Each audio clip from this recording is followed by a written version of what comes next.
aux hommes. Mais l'intelligence ne te fera pas fonctionner sans la connaissance. Et la connaissance, elle est acquise. On ne naît pas avec la connaissance. La connaissance est acquise et c'est elle qui vous permet de commencer à fonctionner normalement dans la vie naturelle comme dans la vie spirituelle.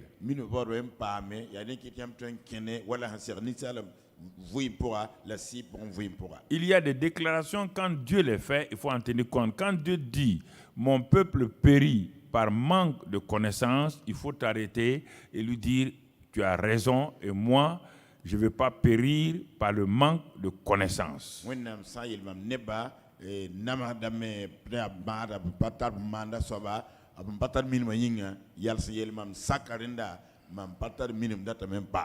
C'est important que nous comprenions. Donc Dieu dit manque de connaissance est égal à ignorance. Donc si on le prend dans le langage donc positif, mon peuple périt par ignorance. Vous avez beau faire la meilleure école de guerre du monde et vous êtes un officier aguerri à tous les combats, si vous ignorez que sur la route que vous avez prise là, il y a une bombe cachée, vous allez périr. En une seconde, vous périssez.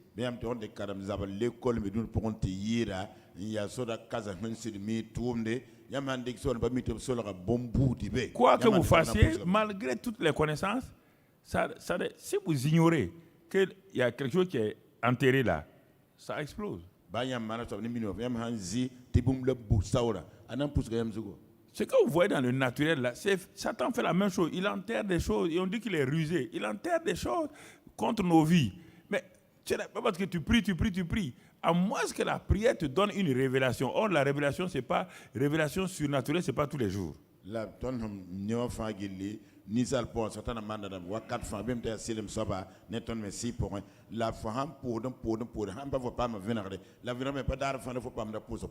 Parfois, il faut mettre sur l'interprète, ça fait que mon image ne frappe pas trop les gens. Donc, et si tu vas au frigidaire et que tu as soif, tu es le chimiste, le meilleur docteur. Et tu pars tomber sur une bouteille d'acide, croyant que c'est de l'eau. Dès que tu as mis une gorgée, c'est fini pour toi. Une simple gorgée.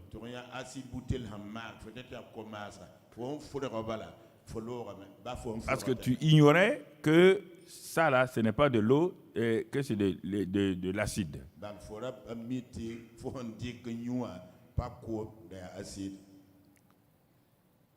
Donc, y a-t-il quelqu'un parmi les techniciens qui a compris mon message? Donc, je dis et je répète, voilà. Donc, il faut changer ça. Les yeux de ceux qui regardent là, ça fatigue les yeux quand il y a une seule image. Ça, c'est en technique. Vous devez apprendre ces choses-là. OK. Donc, il y a des choses qu'il faut bien comprendre. Si on ne les comprend pas, ça vous crée des problèmes. Donc, celui qui est derrière l'interprète bouge. Voilà, merci. Pas de double image. Donc, il y a des choses que nous devons comprendre. Nous devons saisir. Et c'est pourquoi Dieu a donné ce qu'on appelle l'intelligence. L'intelligence est le premier pas pour aller vers le succès. Mais si vous êtes intelligent, il n'y a pas de connaissance. Vous n'irez nulle part. Vous ne serez jamais ingénieur. On prend cet enfant-là, on regarde son quotient intellectuel, on dit c'est l'enfant le plus intelligent de Burkina Faso. Ne lui donnez pas la connaissance. Il va rester analphabète jusqu'à sa mort.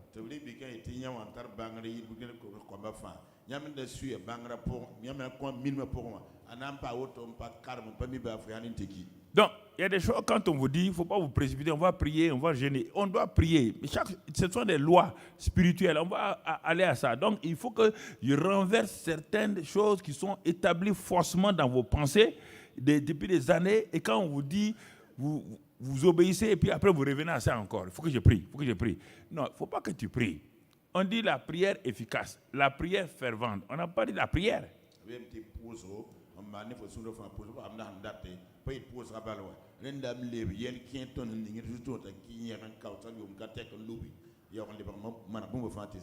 Nous sommes dans l'année du combat spirituel victorieux.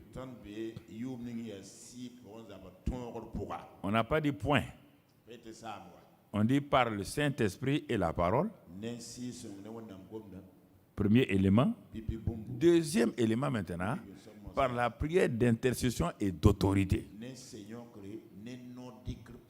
Mais je vois que quand on parle de l'année, les gens disent année du combat spirituel victorieux. Menteur. Moi, je ne t'ai jamais dit ça. Je ne t'ai jamais dit ça. Il dit par le Saint-Esprit et la parole, par la prière d'intercession et d'autorité.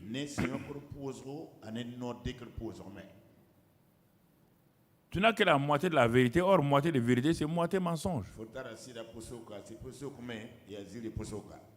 Alors, donc, si nous regardons, nous avons vu le dimanche l'ignorance, le premier obstacle donc, du combat spirituel victorieux. Nous allons voir ce soir donc les conséquences de l'ignorance spirituelle. Quelles sont les conséquences? Les conséquences, quand j'ai l'ignorance spirituelle dans ma vie, quelles sont les conséquences? C'est pourquoi même dans les produits pharmaceutiques, on met les effets indésirables, on te met beaucoup de choses de faire attention à ça. Sinon, le même produit peut être le contraire, tu peux avoir l'effet contraire de ce que tu veux.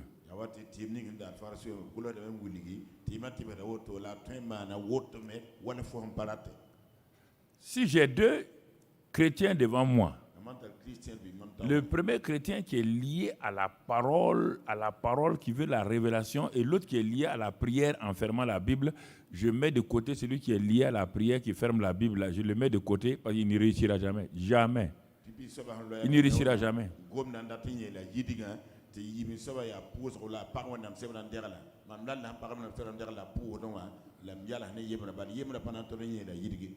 Parce qu'il contredit déjà la parole de Dieu. Il contredit la parole de Dieu.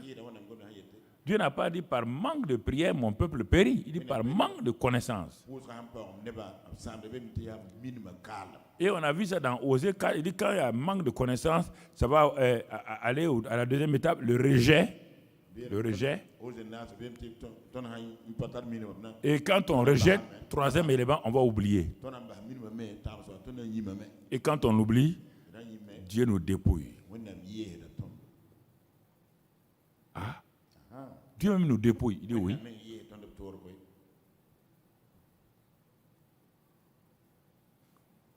Ignorance. Amen. Le rejet de Dieu et de sa parole. Tu n'as jamais vu quelqu'un qui ignore, qui va accepter. Il ignore Jésus. Quand tu parles, quitte-la avec Jésus là. Tu vas voir, regarde sa vie. Dès le moment où il a dit ça, il va rejeter. Et quand il rejette, il va oublier. Quand il oublie, il va aller à un dépouillement. Dépouillement de tout genre.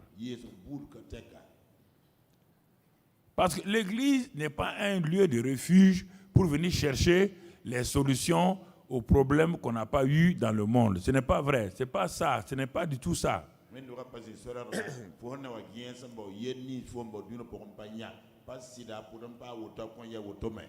Tu n'as pas vu Jésus dire que moi je suis la solution du monde. Ça, c'est nous qui avons inventé ça.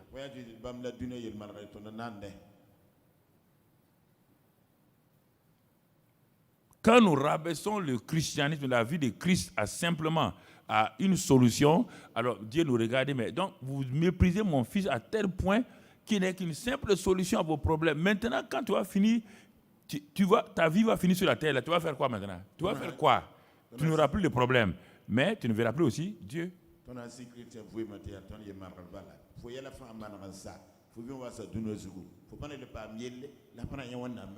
Prenons un chrétien qui dit, bon, Jésus est ma solution. Effectivement, quand il a tel problème, la solution c'est Jésus. Tel problème, la solution c'est Jésus. Mais il n'a jamais donné la joie au cœur de Dieu. Quand il meurt là, il n'a plus de problème. Mais il ne verra plus Dieu. Le plus grand problème, c'est de voir Dieu.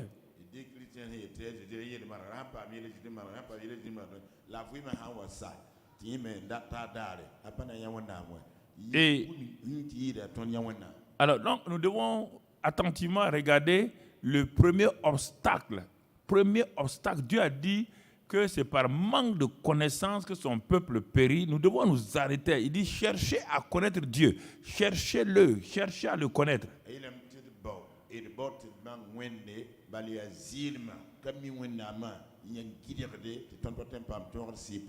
Et c'est pourquoi, en regardant ce soir, on va voir les temps d'ignorance. Les temps d'ignorance, quelles sont les conséquences dans nos temps d'ignorance.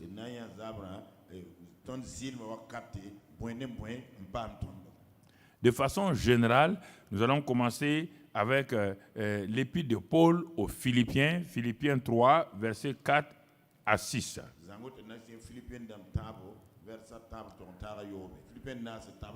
Voici ce que cet homme-là dit. Il dit, moi aussi, vous me regardez là, vous croyez que je suis un grand homme de Dieu, mais moi aussi, cependant, j'aurais sujet de mettre ma confiance en ma chair, c'est-à-dire à mes cinq sens. Si quelqu'un d'autre croit que pouvoir se confier en la chair, moi je le puis davantage.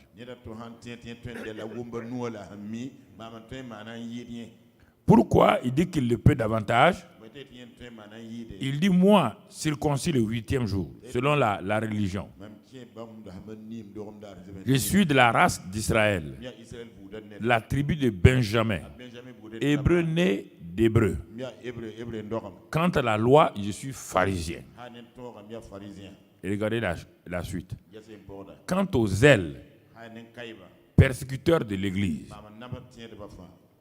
irréprochable à l'égard de la justice de la loi. Malgré tout cela, il te dit, il était persécuteur de l'Église. Comment un si grand pharisien, à l'égard de la justice de la loi, il est irréprochable selon lui. Et ce qu'il dit, il ne ment pas. Dieu ne l'a pas dit, c'est faux. Il te dit tout. Mais il dit, il était persécuteur de l'Église. Qu'est-ce qui a fait qu'il persécutait l'Église? Mon frère, c'est important que tu comprennes. Galates 1, verset 14. La Bible explique la Bible. Pourquoi il persécutait l'Église malgré donc toutes ces choses-là en lui dit. Il dit, comment on te montre l'homme avant qu'il n'entre dans la révélation. Quand on prend ça, on peut prendre beaucoup de chrétiens qui ressemblent à ça. Ils ont beaucoup de choses, un savoir religieux et tout, mais sans connaissance, sans révélation.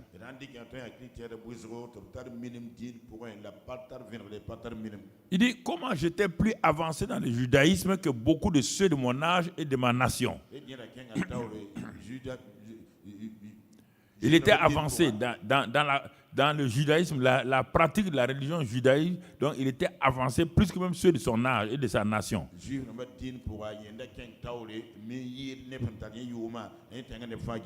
Il dit, j'étais animé d'un zèle excessif pour les traditions de mes pères.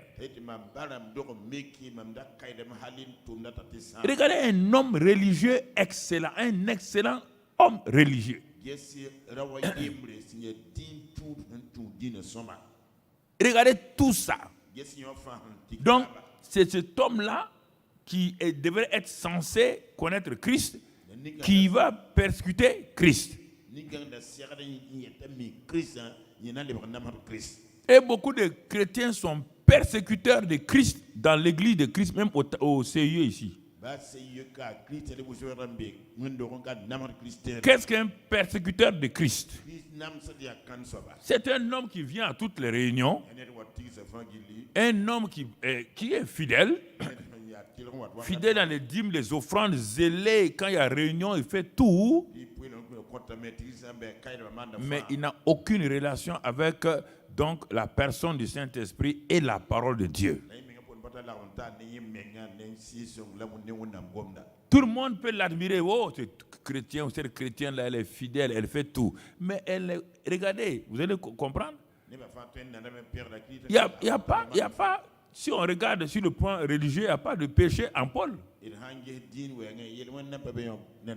Et quand il a dit tout ça, Dieu n'a pas dit menteur, fier. Non. Ça, c'est par rapport au judaïsme, à la religion. Pas par rapport à Christ. Pas par rapport à Dieu fait chair. Puisque quand on regarde la suite, mon frère, dans 1 Timothée là, 1 verset 12 là, on revient, il dit: je rends grâce à celui qui m'a fortifié, à Jésus-Christ notre Seigneur, de ce qu'il m'a jugé fidèle en m'établissant dans le ministère, moi qui étais auparavant un blasphémateur. Regardez les deux éléments. Il avait la connaissance, du moins le savoir religieux, il avait le zèle excessif, par rapport à la justice de la loi, il est irréprochable. Mais regardez par rapport à Christ, blasphémateur, persécuteur, un homme violent. On n'a pas dit qu'il était violent dans le monde comme ça, non. Par rapport à la connaissance de Christ, il était tellement ignorant qu'il persécutait. Il dit: mais j'ai obtenu miséricorde parce que j'agissais par ignorance dans l'incrédulité. Ah bon? Un homme si religieux, un docteur de la loi, un homme qui connaît la loi de Moïse, il dit oui, mais par rapport à Christ, au Dieu qui a été fait chair, par rapport à la croix, j'étais à côté de la plaque. Ah? Donc on peut être dans une église et puis être à côté, oui. Puisque la seule chose qui t'intéresse, c'est de venir aux réunions, mais il n'y a pas de révélation. À la maison, chez toi, il n'y a pas de révélation. La religion est terrible. C'est pourquoi elle tient les gens liés. Elle tient les gens liés dans ce monde-là. Il dit: j'agissais par ignorance. Et là où il y a ignorance, il y a incrédulité par rapport à Christ. Toi, tu pries beaucoup. Mais regarde comment tu vis. C'est de ça qu'on parle là. Il priait. Il faisait tout. Donc les sacrifices expiatoires par rapport au péché, il les faisait. Ces péchés étaient couverts une fois par an, comme les Juifs le faisaient. Mais Jésus était là. Il le persécutait. Après sa mort, il a continué à le persécuter à travers le corps de Christ. Il dit: c'était par ignorance. Et il était en train de périr. Voici un bon juif. S'il était mort, parce qu'il n'a pas reconnu Christ là, bien qu'il soit juif là, il ne pouvait pas aller au ciel. Il ne pouvait pas aller. Donc, bien aimés frères et sœurs, ce que je vous dis là, c'est important que vous compreniez. Il ne faut pas aller vite, on est en train de faire ça, on est en train de faire ça, on est en train de faire ça. Non. Dans Acte 7, regardons les actes d'ignorance. Quand on est dans le temps d'ignorance, regardons les actes d'ignorance qui sont posés. Acte 7, 56. Et ce jeune homme-là était là quand on tuait un disciple de Christ. Regardez la différence entre le jeune Étienne et le jeune Saul de Tarse. Un jeune chrétien et un homme aguerri dans les choses religieuses. Et regardez-les face à face. On est en train de lapider Étienne. Étienne dit, je vois les cieux ouverts et le Fils de l'homme debout à la droite de Dieu. Mais l'homme pharisien appelé Saul de Tarse ne voyait rien. Il ne comprenait rien dans ce que Étienne disait. Au contraire, ça l'a énervé plus. Il a élevé son doigt, il a fait comme ça veut dire, maintenant envoyez les cailloux. Envoyez les cailloux sur cet homme-là. Lui, il voit les cieux ouverts. Moi qui suis de la tribu de Benjamin, moi, pharisien d'entre les pharisiens, un homme juste selon la loi. Moi, je ne vois rien. Et ce petit plaisantin jeune converti là dit que lui voit les cieux ouverts. Et non, les cieux ouverts. Et ensuite, il voit le Fils de Dieu à la droite, debout à la droite de Dieu, notre Dieu Jéhovah là. Lui, il voit comment ça. Il a fait comme ça. C'est-à-dire qu'à Rome, à l'époque, puisqu'il est citoyen romain, il a donc mis pour dire, allez, envoyez les cailloux.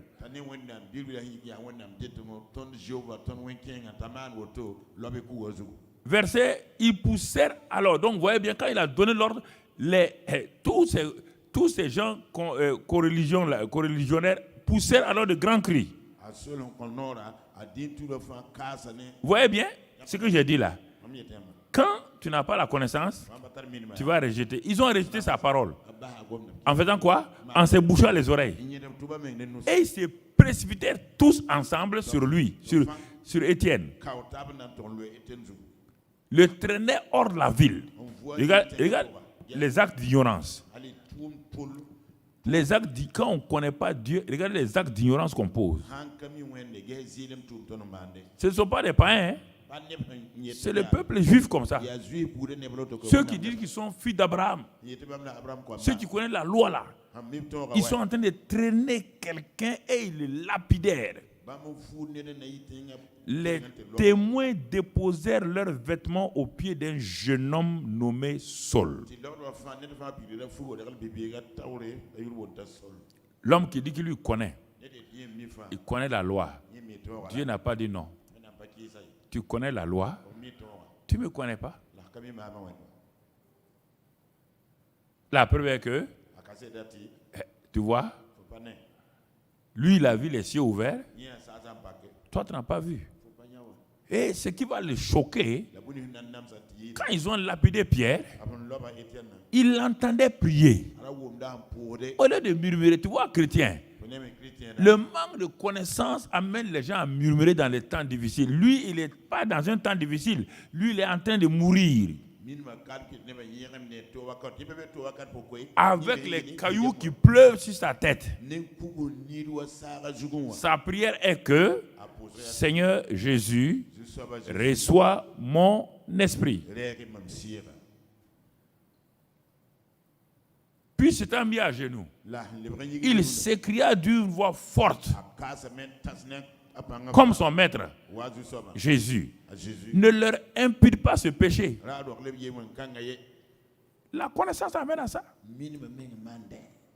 Et la suite, mon frère, après ces paroles, on n'a pas dit qu'il mourut. Il s'endormit. Voici la fin du juste qui a la connaissance de Dieu. Réfléchissez très bien.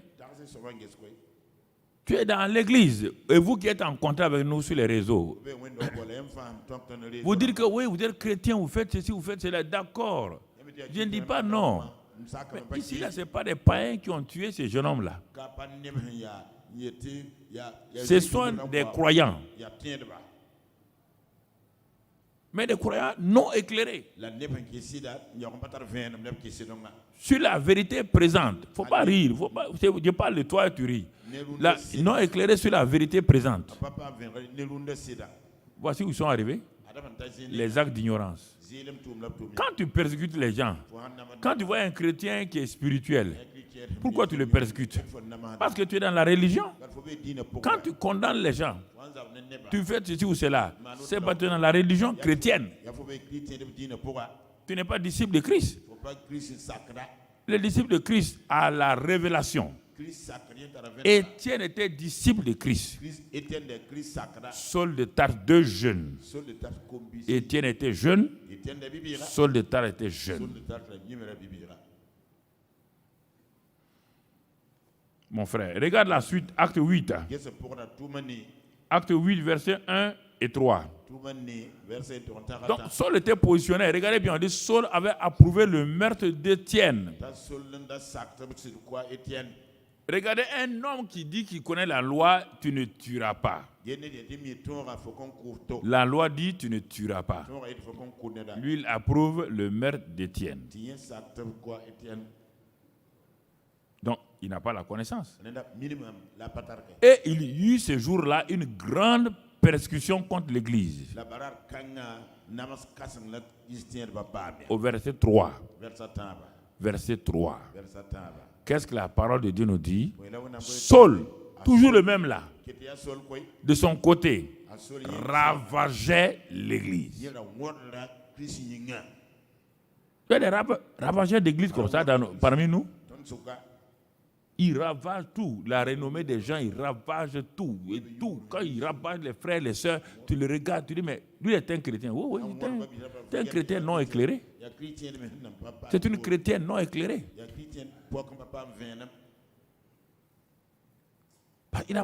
Il n'a pas de connaissance. S'il ne connaît pas Christ, il ne connaît pas l'amour. Il juge les gens. S'il ne connaît pas Christ, il ne connaît pas le caractère de Christ. Tout ce qu'il fait là est contre le caractère de Christ. Mais pourtant, il croit qu'il est chrétien. Parce qu'il s'habille modestement, parce qu'elle s'habille modestement, parce qu'elle continue à s'habiller comme dans l'ancien système. Voilà. Avec des robes longues, des cols serrés. Mais il n'y a pas de vie. C'est ça, c'est de ceux qu'on parle, les ravageurs. Parce que leur manque la connaissance de Dieu, le Dieu d'amour, le Dieu de grâce, le Dieu de compassion, le Dieu de pardon. Ils ne le connaissent pas.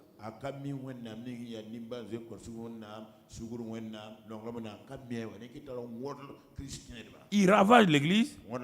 C'est pas fini. Ils pénètrent dans les maisons. Quand ils voient une maison chrétienne, ils pénètrent là-dedans. Ils en arrachaient hommes et femmes. Et ils partaient les jeter en prison.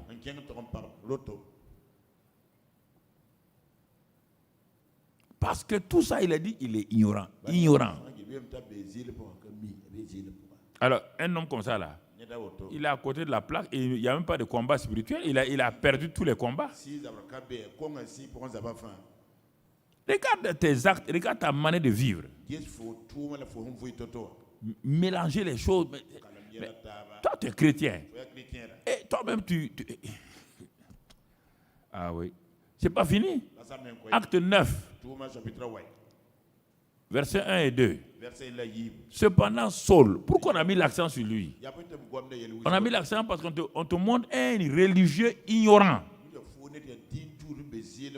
Et quand il aura la révélation, tu vas voir la différence entre les deux. On dirait que ce n'est pas le même homme. Cependant, Saul, on te montre comment l'ignorance va, il respirait la menace et le meurtre contre les disciples du Seigneur. Qu'est-ce qui te rend aussi méchant envers tes frères, tes sœurs? Qu'est-ce qui te rend méchant quand les gens veulent te voir, quand les gens veulent te saluer, quand les gens... Qu'est-ce qui te rend méchant?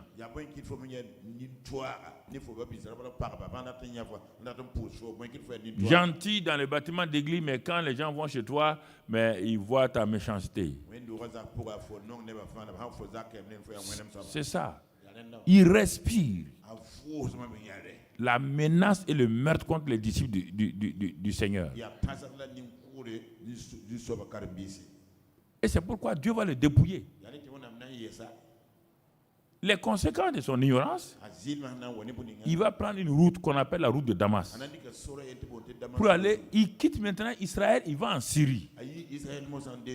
Dieu dit c'est bon, on va mettre les limites à son ignorance. Et dans Acte 9, verset 3 jusqu'à 9, on ne va pas lire tout. Comme il était en chemin, vous voyez bien, et qu'il approchait de Damas, tout à coup, une lumière. Vous entendez le mot? Lumière, ça veut dire connaissance. Ignorance veut dire ténèbres. Saul de Tarse était dans les ténèbres à cause de l'ignorance qu'il avait de Jésus. Jésus, la lumière va venir. Ça, c'est important, frères et sœurs. Tant que tu es chrétien, tant que tu n'auras pas la lumière de la révélation de la parole de Dieu sur Dieu, son Fils et le Saint-Esprit, tu vas demeurer toujours un chrétien, une chrétienne dure à l'égard des gens. Tout ton comportement, c'est par rapport, moi je suis comme ça, je ne mens pas, je ne bois pas, je ne fais pas ceci, ou bien là, accuser les gens.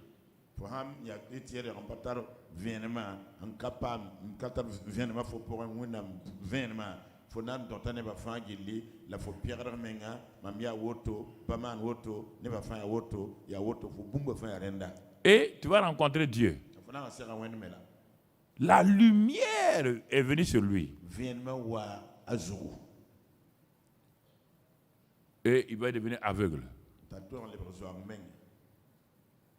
Ah non, les soldats qui étaient avec lui ont dit c'est pas possible.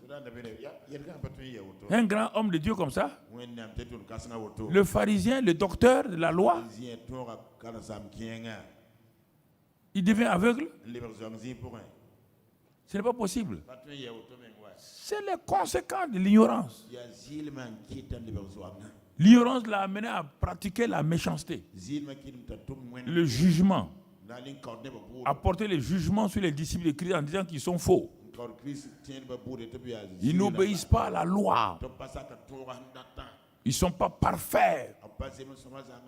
Ils ne font pas ceci ou cela. Ils ne sont pas dans la sanctification. Parce que regardez, par rapport à la loi, moi, j'ai la justice, je suis juste par rapport à la loi. Alors, écoutons très bien. Cet homme-là, quel soit le combat il peut mener? Rien. Il n'a pas la paix. Il n'a pas la joie. Il ne peut pas saluer quelqu'un. Quand tu veux le saluer, tu regardes. C'est comme ça qu'on s'habille. C'est comme ça qu'une femme s'habille. Hein? Où est ton mouchoir là? Hein? Regarde ta robe là. Ah. Hein? Tu es cintré comme ça. Voilà. Tout dans la tête, il n'y a que le jugement. Ne peut pas voir quelqu'un bien. Non, non, non. En regardant seulement, c'est poser des jugements sur les gens. Et quand il y a ça, il y en a autour de nous, dans l'église ici, autour de nous, dans les églises. Quand tu regardes, ils n'ont pas la joie. Quand tu vois, ils n'ont pas la joie.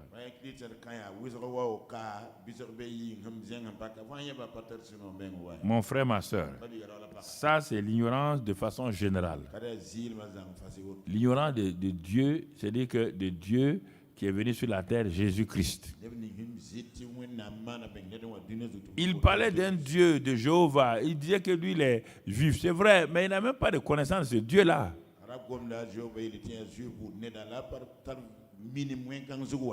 Alors, si tu ne connais pas ce Dieu-là, on va passer à la deuxième chose, et l'ignorance des desseins de l'ennemi. On est dans un combat, mais le combat spirituel doit être victorieux. Donc, on te parle maintenant de l'ennemi de Dieu. Tu ne connais pas Dieu et tu ne connais pas aussi son ennemi. Donc, comment toi tu vas faire? Je vois les chrétiens, ils sont réunis, ils s'en vont à gauche. Bon, on va faire des veillées de combat. Mais ils ne connaissent pas Dieu et ils ne connaissent pas aussi Satan. 2 Corinthiens 2:11. Paul te dit de faire attention afin de ne pas laisser à Satan l'avantage sur nous. Ah bon? Satan peut avoir l'avantage sur nous? Oui. Même en tant que chrétien. Comment se fait-il que Satan ait l'avantage sur nous? L'avantage. Il faut bien comprendre ce mot. Quel est l'avantage sur nous?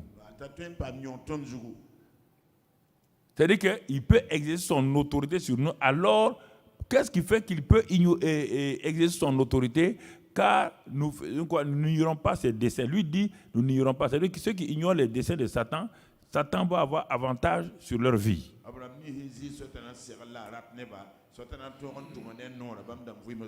Mais quand tu lis un passage biblique, il faut prendre chaque mot à son importance. Ici, là, l'expression importante, le mot important, c'est le mot dessein de Satan d'abord. Les desseins. Il faut d'abord savoir quels sont les desseins de Satan. Tu ne peux pas analyser cette phrase-là. Quand tu étais au CM2, on te donnait donc étude des textes. On dit d'analyser, analyser. Donc on te dit ici, si tu dois analyser la phrase-là, ne commence pas sur le mot avantage. Commence le mot dessein. Si tu n'as pas la connaissance des desseins de Satan, tu vas combattre comment? Quels sont ses desseins? Jésus te l'a déjà annoncé depuis que lui il était sur terre dans Jean 10:10 qu'il est venu pour faire quoi? Mais les chrétiens, je ne comprends pas, les chrétiens oublient ça. Les trois termes de Jésus utilisés. Il est venu pour dérober, égorger et détruire.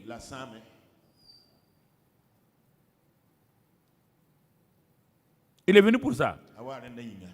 C'est le que tu dis qu'il est ton maître là. Il te dit, tu suis ton maître, sois mon disciple et écoute mon enseignement.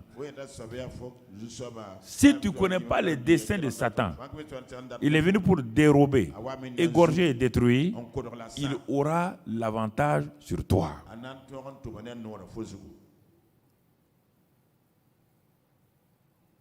Tu n'as qu'à boire aller prier. Il aura l'avantage sur toi.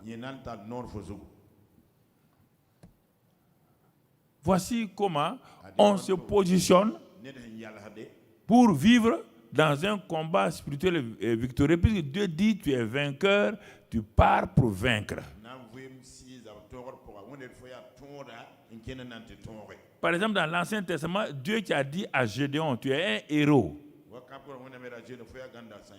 Il était héros dans les combats contre les ennemis. Mais Satan ne s'est pas pressé. Si tu regardes la fin de la vie de Gédéon, le pieu d'occultisme qu'il a détruit sur son père, lui-même il est devenu adorateur des choses occultes.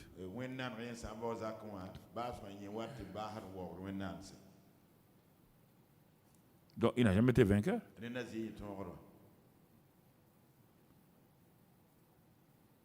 Satan est persévérant. Parce qu'il est persévérant. Il sait que les hommes tôt ou tard, vont faillir quelque part. S'ils ne sont pas conscients de la présence de Dieu en eux et avec eux, à un moment donné, ils pensent que cette jeune fille-là pense que maintenant, il n'y a pas de problème, elle peut se protéger, elle peut vivre dans la sanctification. Mon ami, on dit, prends garde à toi qui es debout, afin de ne pas tomber bêtement. L'orgueil fait tomber les gens. Non, moi. Non. Moi, un jeune homme, on a dit que les gens font pornographie ou de moi, je ne veux pas ça. Ok. Ne prends pas garde à toi. La Bible dit, prends garde à toi. Toi qui te penses que tu es debout là, prends garde. Prends garde. Tu ne te gardes pas toi-même. Vous voyez bien? Un héros. Dieu dit que tu es héros. Et il termine comme un zéro.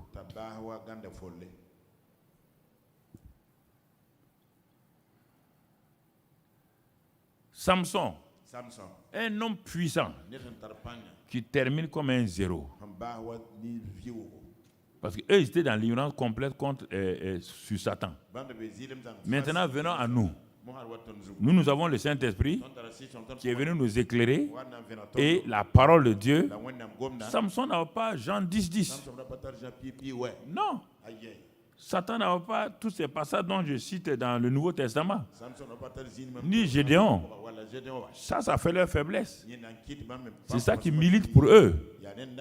Mais nous avons la vie de ces hommes-là. Et nous avons la vie de Jésus. Et nous avons le Saint-Esprit en nous. À ceux à qui il a été donné beaucoup, il leur sera demandé beaucoup. On parle de nous, hein? Il nous a été donné beaucoup. Abraham n'avait pas ça. Ni Moïse, ni David, ni Élisée, ni Ésaïe même. Il n'avait pas tout ça. Aucun n'avait le Saint-Esprit qui habitait en lui. Il n'était pas né de nouveau. Donc, cherchez, nous sommes déjà bénis. Pour ça, là, si les chrétiens comprenaient ça, ils ne savent pas. C'est-à-dire qu'il y a des choses qu'on met devant et la bénédiction là, vient sur toi sans prier. La bénédiction, on ne peut pas prier pour la bénédiction. Il dit, vous êtes déjà bénis. On manifeste la bénédiction en mettant en place l'obéissance et tout. Ça vient. Toi, tu vas aller passer ton temps, gaspiller ton énergie toute une nuit pour être béni, toute une nuit pour prier, être béni, alors que Dieu dit que tu es déjà béni. Et tu ignores les desseins de l'ennemi. Mais comment tu vas aller? Tout est dans la parole de Dieu. Les chrétiens sont pressés, ils ne veulent pas entendre ces messages que j'enseigne là, ils ne veulent pas entendre ça. Ils ne veulent pas entendre, mais aussi on voit des accidents sur la route spirituelle pour aller au ciel. Des tonneaux de vie spirituelle, des vents, des tonneaux sur la route là.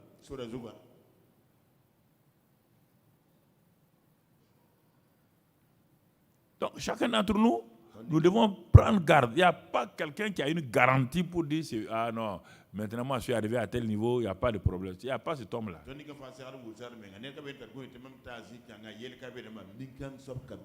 Si tu penses à ça, donc tu es déjà gagné par Satan il y a longtemps.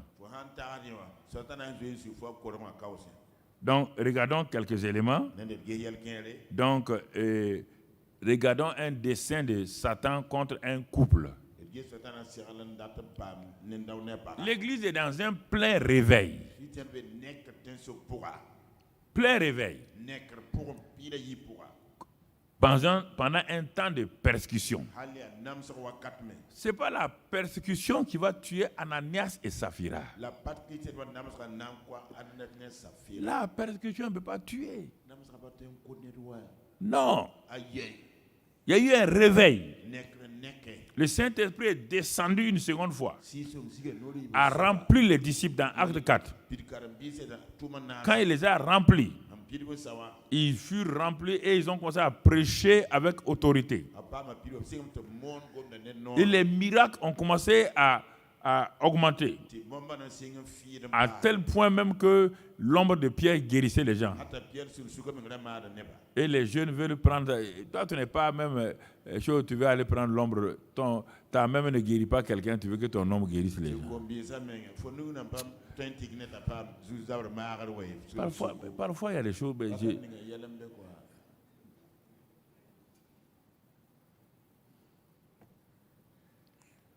Écoutez. Et dans ce temps de réveil-là, sur le plan social, tout de suite, là où il y a un réveil, il y a aussi un réveil social et des œuvres sociales. On te dit que les gens ont commencé à partager. Personne ne pensait que son bien lui appartenait. Les gens ont commencé, les riches ont partagé, les pauvres. L'église a commencé à devenir une église sociale, spirituellement. Socialisme, ça vient de social simplement. Et un homme appelé Barnabas, il est parti, il dit mais non, l'église a des besoins là. Il avait un terrain, il est parti vendre ça, puis venir déposer aux pieds des apôtres. Il y avait tellement une vie dans l'église. Les gens étaient contents, ils étaient satisfaits de ce qu'ils avaient.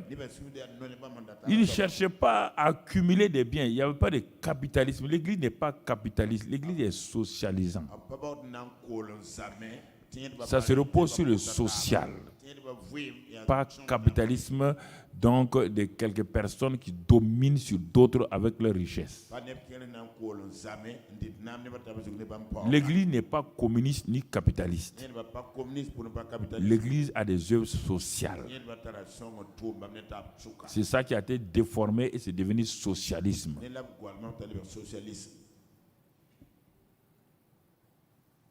Comprenez? Bon. Un couple voit ça. Ils veulent imiter. Ils sont allés vendre leur terrain. Et sûrement ça a été bien vendu.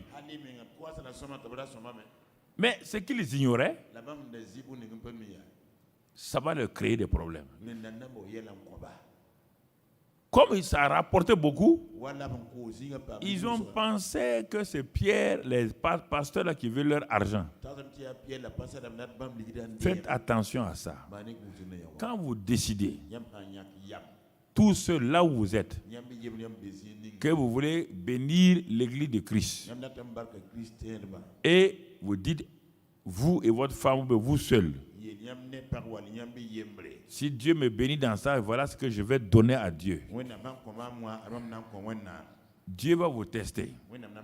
Quand vous avez reçu cette bénédiction-là, ne faites pas comme Ananias et Saphira. Si vous n'êtes pas mort, ça ne veut pas dire que vous êtes en train de plaire à Dieu. Ah, mais moi j'ai fait ça, je ne suis pas mort. Non, tu es mort spirituellement aux yeux de Dieu. Non, je vous dis la vérité. C'est-à-dire que Dieu te met de côté. Dieu te dit, si tu fais un vœu, ne sois pas insensé. Il faut tenir ton vœu.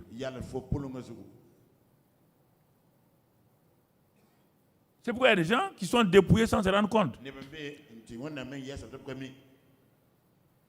Ils sont morts dans leurs affaires. Ils voient qu'ils tournent en rond parce qu'ils ont menti au Saint-Esprit. Qui t'a inspiré? Dis-moi. Toi, tu as dit à Dieu. C'est pourquoi je dis aux gens de ne pas se précipiter. Tu dis à Dieu, si Dieu me donne un travail, mon premier salaire, là, je vais le donner. Tu prends ton premier salaire, tu t'assois, tu réfléchis et tu fais comme ça. Tu viens d'arrêter ton progrès et prospérité, ta prospérité et tout. Tu viens d'arrêter ça. Tu viens d'arrêter ça.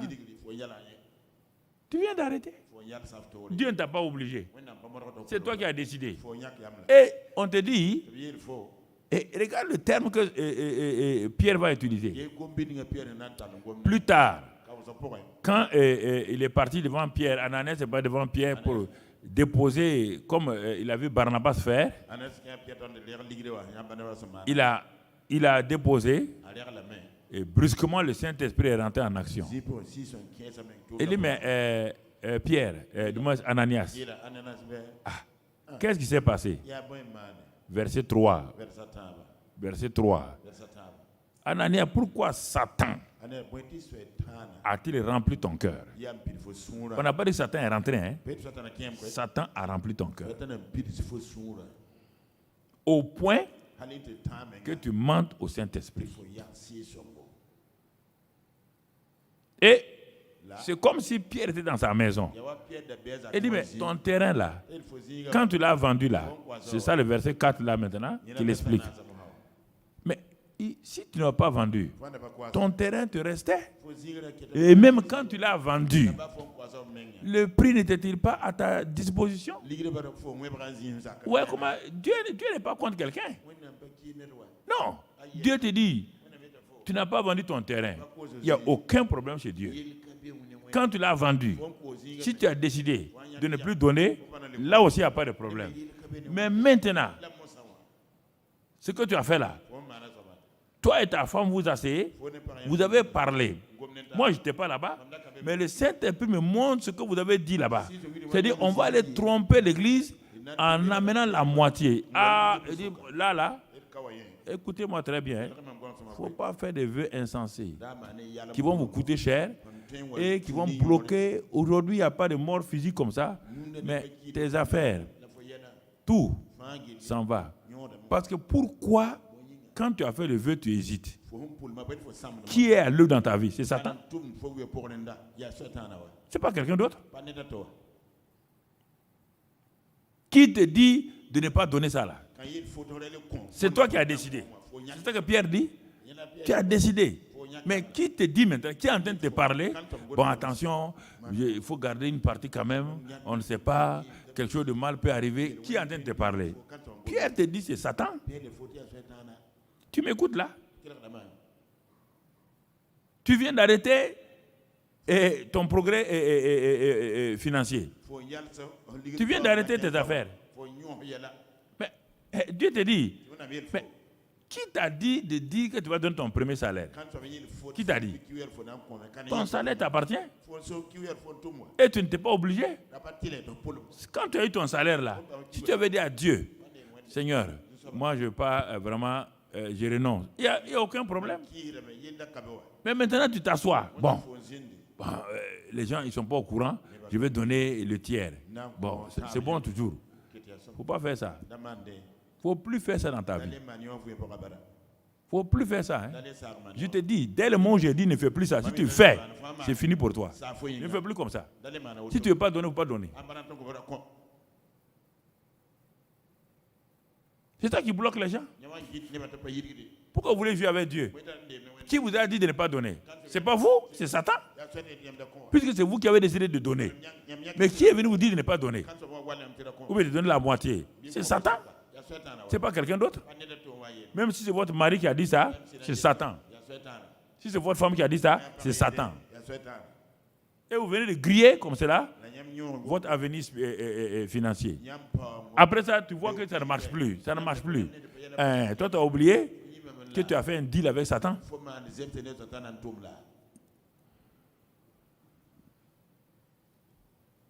C'est pourquoi il ne faut pas vous presser. Ce n'est pas une affaire d'homme. On n'est pas dans un royaume d'hommes. C'est pourquoi les gens disent, ah bon, les pasteurs trompent les gens. Aucun pasteur ne trompe quelqu'un. Ah bon, s'il y a certains qui le font, ça les regarde. Non, c'est ta décision. Satan n'a jamais laissé quelqu'un qui a décidé de donner, de vendre un terrain ou bien de donner son premier salaire. Satan n'a jamais laissé cette personne jamais tranquille. Il va venir lui parler. Et il va lui parler. Il ne faut pas t'amuser, il va te parler. Il t'a déjà parlé même. Et tu as obéi à ça. Certains sont dans ces cas-là. C'est le temps où tu as essayé de te repentir. Il faut te repentir dans ton cœur. C'est pourquoi tes affaires, ta vie professionnelle a commencé à ne plus être bien. Tu n'as plus de paix. Donc, tu comprends? Donc, si on ignore les desseins de Satan, on se met dans des problèmes. Voici pauvre Ananias et Saphira. Il n'y a aucun problème. Et vous mourrez cadeau. Cadeau comme ça. Ils sont morts bêtement. Le matin, le mari, le soir, la femme. Donc, vous voyez, on va prier. Non, ne prie pas. Si tu ignores les desseins de Satan, ta prière ne produira rien. Regardez, frères et sœurs. Toujours, si on ignore les desseins de Satan, on te dit qu'il tourne pour voler, il tourne autour de nous. Regardez un homme que Dieu a apprécié, beaucoup apprécié, comment Satan a tourné pour mettre sa vie à terre. Allons dans 2 Samuel 11. 2 Samuel 11. L'année suivante, le temps, vous voyez bien, le temps où les rois se mettaient en campagne. Donc, il y a un temps où, dans cette époque-là, où les rois se mettaient en campagne de guerre. Et donc, il y a des temps où la guerre était là.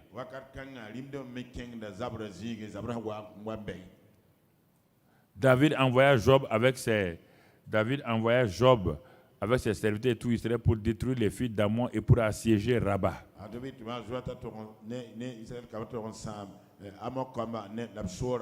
Chaque fois, David conduisait son armée. C'est lui qui conduisait. Si tu lis, c'est lui qui conduisait son armée contre les Philistins, contre tout. Mais il est devenu roi maintenant. Il a décidé, il dit au chef d'état-major Joab et l'armée, allez-y, ça. Mais la Bible dit, mais David resta à Jérusalem. Il restait dans la ville de la paix. Les desseins de Satan s'exécutent à tout moment, au moment des persécutions ou au moment de repos. Faites attention à ça.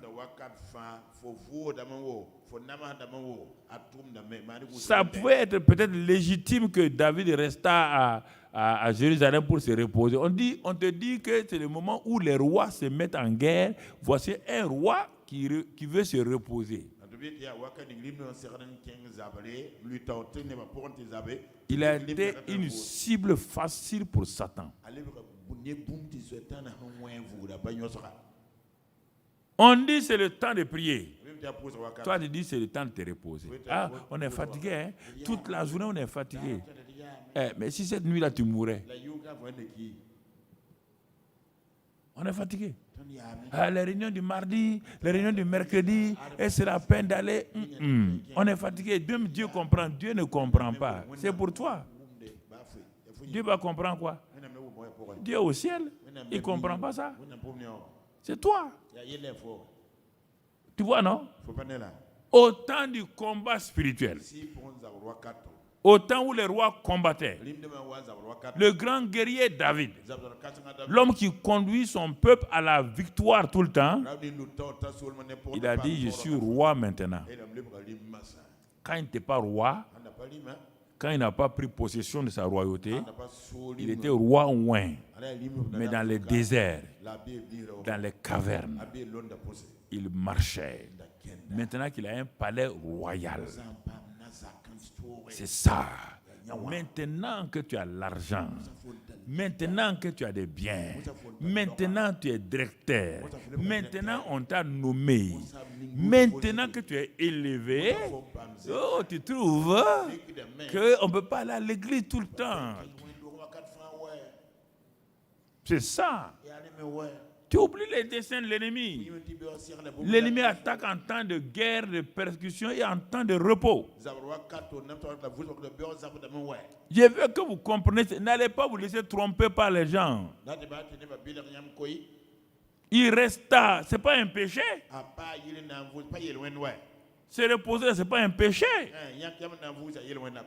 Mais Satan a emballé un colis, une bombe. Et cette seule bombe-là Toute la vie de famille de David jusqu'à la fin de la vie de David sera dans des problèmes.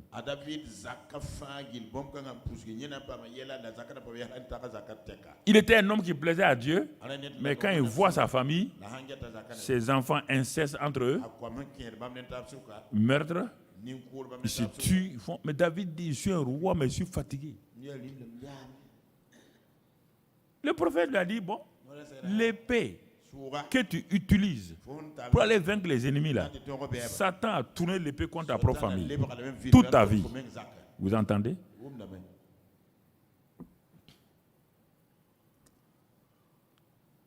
Il y a des choses, quand on veut expliquer aux chrétiens, ils ne veulent pas entendre, ils bouchent leurs oreilles. Ah bon, un seul acte, oui. Un seul acte. Il va utiliser les 500 de David. David a vu, il a demandé, il a fait appeler. Et le problème, Satan a fait un premier pas, ce n'est pas un problème. Il a couché avec la femme, Bathsheba. S'il se repentait, il demandait pardon, il n'y a pas de problème. Maintenant, l'ennemi a continué jusqu'à ce qu'il tue volontairement le mari là. C'est là que Dieu dit ah non. Ah non.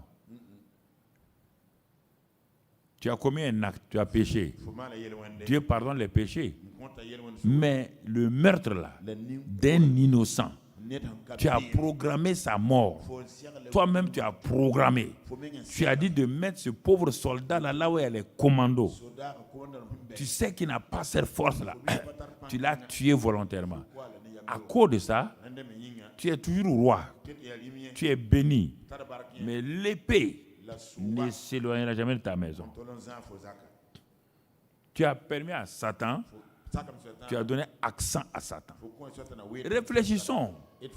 Il y a des actes que nous avons posés. Satan est rentré dans nos maisons. Après, on se plaint maintenant. Ah, mon mari fait ça, mes enfants font ça. Mais tu as oublié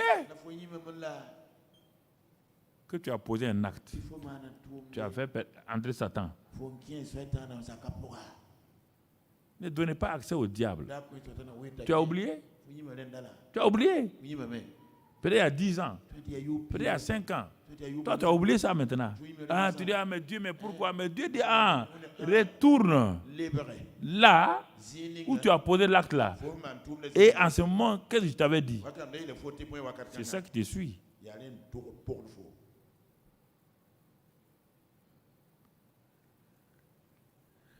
Les conséquences de l'ignorance spirituelle. Il a ignoré que c'est Satan qui lui donnait. Il était assis, il appelle Joab, il dit bon, Uri là, le mari de la femme là, c'était un brave soldat. On dit non. Il dit non. Bon, ok, voilà. Donc, mais comment un roi, Joab dit, mais comment un roi va s'intéresser au cas d'un petit soldat? Il n'est pas officier. C'est un petit soldat. Et qu'est-ce qu'on doit faire? Bon, il faut le mettre. Mais Joab dit non. On ne peut pas le mettre là-bas. Ça, c'est les commandos. Il dit je suis le roi. Qui était en train de parler à David? Hein? C'est qui?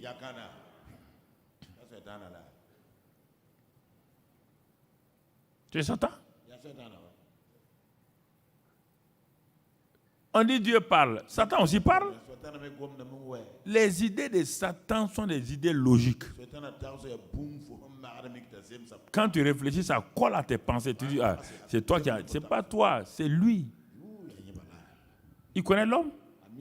Il s'est adapté ses pensées à celles des hommes. Pour que les hommes disent, ça c'est bien, hein, c'est logique, c'est normal. C'est pas vrai, c'est lui.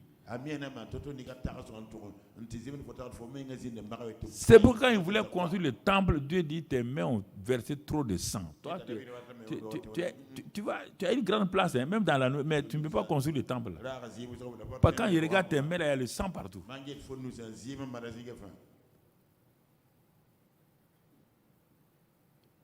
N'ignorons pas les desseins de Satan. Il ne faut pas vous précipiter, on va faire ça, on va faire ça. Dieu n'est pas pressé. Quand Adam est tombé là, pour que Dieu envoie son fils là, il a mis au moins combien d'années? 4000 ans. Vous croyez que c'est parce que vous êtes là, vous allez sauver le Burkina? Il faut aller faire dans les termes de Dieu.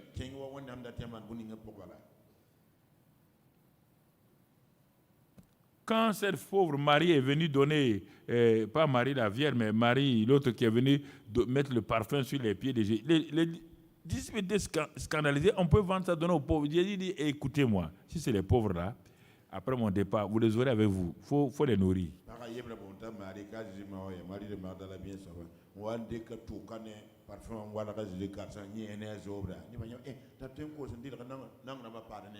Donc, Satan a séduit David par des paroles logiques.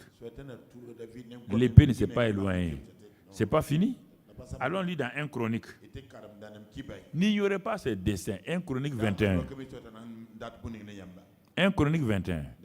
Satan se leva contre Israël. Et il excita David à faire le dénombrement d'Israël. Il y a des choses quand tu veux faire et ton cœur bat, il faut arrêter. Il faut arrêter. Tu sais que Dieu n'est pas pour ça. Il excitait David, excitait quelqu'un. Faire le dénombrement, c'est logique. Mais on te dit le mot là, on dit il excita. C'est pas venu naturellement. Et David dit à Joab et au chef du peuple, allez faites le dénombrement d'Israël depuis Beersheba jusqu'à Dan et rapportez-le-moi afin que je sache à combien il s'élève. Il n'y avait pas une, je dirais quelque chose qui était obligé. C'est-à-dire qu'il dit de compter pour que lui sache combien le peuple est. Il y a un programme roi. Il dit non. Mais tu veux faire le dénombrement, c'est pour savoir quoi? Il dit non. Lui, il veut savoir combien de gens, depuis que lui est devenu roi là, combien de gens en Israël. Voilà. Ah bon? Toi, tu veux savoir beaucoup. C'est ça. Il y a des choses que tu veux, mais tu sais que ce n'est pas Dieu. Tu sais que Satan est derrière ça. Mais l'orgueil est caché. Satan est orgueilleux et il manifeste l'orgueil. Il y a des actes que nous posons par pur orgueil. Et on veut couvrir ça. C'est comme si c'est Dieu qui est derrière, alors que c'est l'orgueil. Le chef d'état-major qui s'appelle Joab répondit, il dit, roi, que l'Éternel rende son peuple là 100 fois plus nombreux. Ô roi, mon Seigneur, ne sont-ils pas tous serviteurs de mon Seigneur?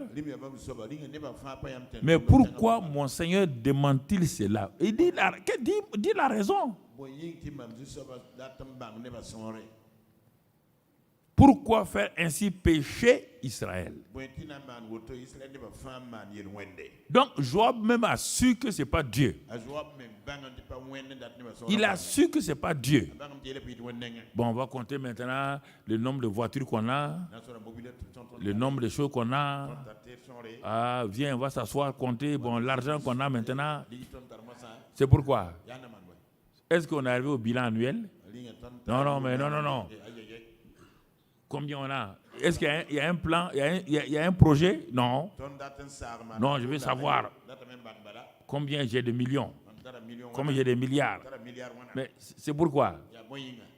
Que Dieu te rende milliardaire encore. Mais non. Laisse-moi ça. Il faut aller. Le roi persista. Qui le fait persister? Hein? Il excite et il te fait persister. Ah oui, mais pasteur, tu ne comprends pas. Mais j'ai une pensée qui persiste en moi. Ah bon, toute idée qui persiste en toi, là, ça vient de Dieu. Et tu veux l'accomplir. Tu ne demandes pas quelle est la source de la pensée. Ne va pas à ce voyage-là, mais non, parce que tu ne comprends pas. C'est mon oncle qui est décédé là. Et bon, vraiment, je sens, mais je dois aller. Parce que nous, là, on ne peut pas faire de choses comme ça. Tout le monde doit être là-bas. Ne va pas là-bas. Ne va pas. Ah non, non, sinon on va croire que, voilà, je suis devenu chrétien. Ne va pas. Mais Satan fait persister en toi. Et quand vous allez partir, l'accident qui aura lieu là, tu es le seul à être paralysé. Tout le monde soit vivant. En ce temps, tu vas dire quoi? Il y a eu plein de cas comme ça. Plein de cas.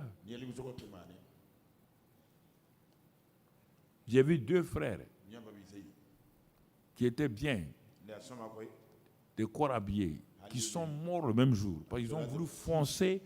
Quelqu'un est mort. Ils ont foncé. Ils disent, il ne va pas. Ils ne sont pas arrivés. Ils n'étaient pas loin de la ville. Leur véhicule, ils partaient pour l'enterrement de quelqu'un. Leur véhicule a et les 2 donc, sont partis. N'oubliez pas les dessins. C'est ce que je vous dis là. Il faut m'écouter très bien.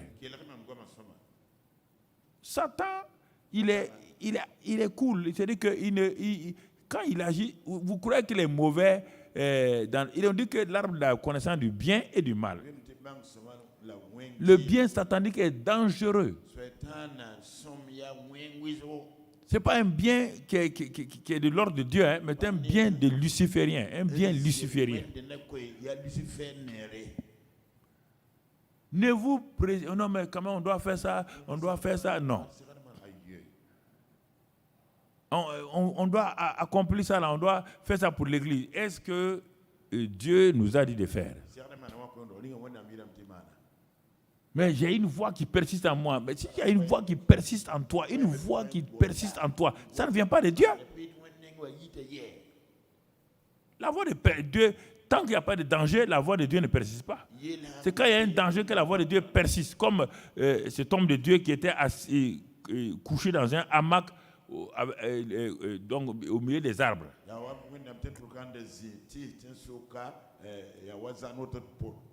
Il faisait la sieste dans un hamac. Puis brusquement, il s'est réveillé. Il ne sait pas pourquoi. Il ne voit pas de danger. Là, une voix lui dit saute. Quitte le hamac. Il dit, mais il regarde à gauche, à droite. La voix persiste maintenant. Ça, c'est quand le chrétien est en danger que la voix persiste. Il dit saute. 3e fois, la voix a insisté. Saute. Il a sauté du hamac. Quand il a sauté, un mamba vert est tombé dans le hamac. Le serpent qui n'a pas peur, qui crache. Il n'a pas peur des hommes. C'est ça. C'est ça qui m'est arrivé en Inde. On priait à la tour de prière de mon ami Dinakaran. On était tous là, on adorait. Nous tous, on était là, couchés, le front contre le sol. Les adorateurs sont là. On l'adorait. C'était formidable dans l'église de Dinakaran, dans son centre de retraite là-bas. Et la voix de Dieu me dit, je dis, bon, disons là, une voix, pas la voix de Dieu, je ne sais pas ce que c'est la voix de Dieu. Une voix me dit, lève la tête. Non, il dit, ça doit être Satan. On est en train d'adorer. Pourquoi la voix la persiste?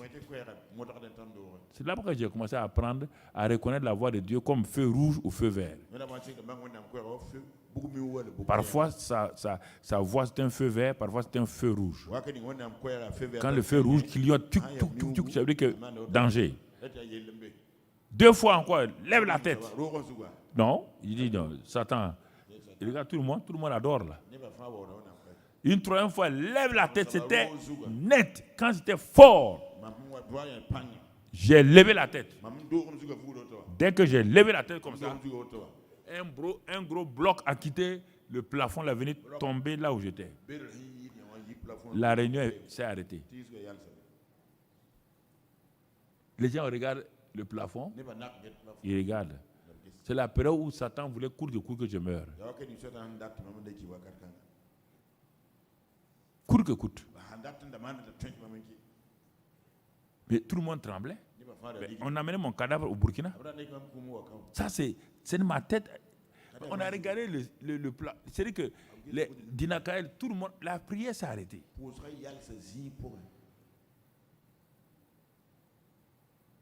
Tu comprends? Mais ici, il n'y a pas d'urgence. Mais le roi persiste. Ton chef d'état-major te dit, il ne faut pas faire ça. Il persiste. Bon, à la fin, ils sont partis. Ils ont parcouru tout Israël. Puis il revint. Puis il revint à Joab. Il remit à David le rôle du dénombrement du peuple. Bon, etc., etc. On a vu le nombre de gens. Allons au verset un peu. Quand il a remis, mais regardons la réaction de Dieu. La réaction de Dieu. Allons au verset un peu plus loin, au verset 8, 9. Allons à ces versets-là.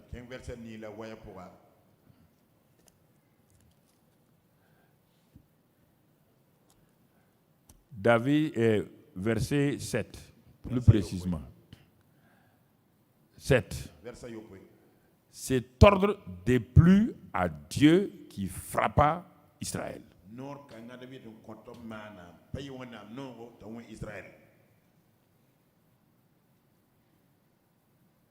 Compter les gens aussi Dieu? Il dit oui. Dès le moment où toi tu es loin, le peuple n'est pas loin. Toi tu es sacrificateur. Tu as l'onction de sacrificateur. Tu as l'onction de roi. Tu as l'onction de prophète. David. Tu as 3 avantages sur le peuple. Je ne peux pas te laisser. Faites attention. Cet ordre-là me déplaît. Et il va dire à David. Il envoie le prophète venir maintenant. Il envoie le prophète venir. De verset 8, qu'est-ce que David dit?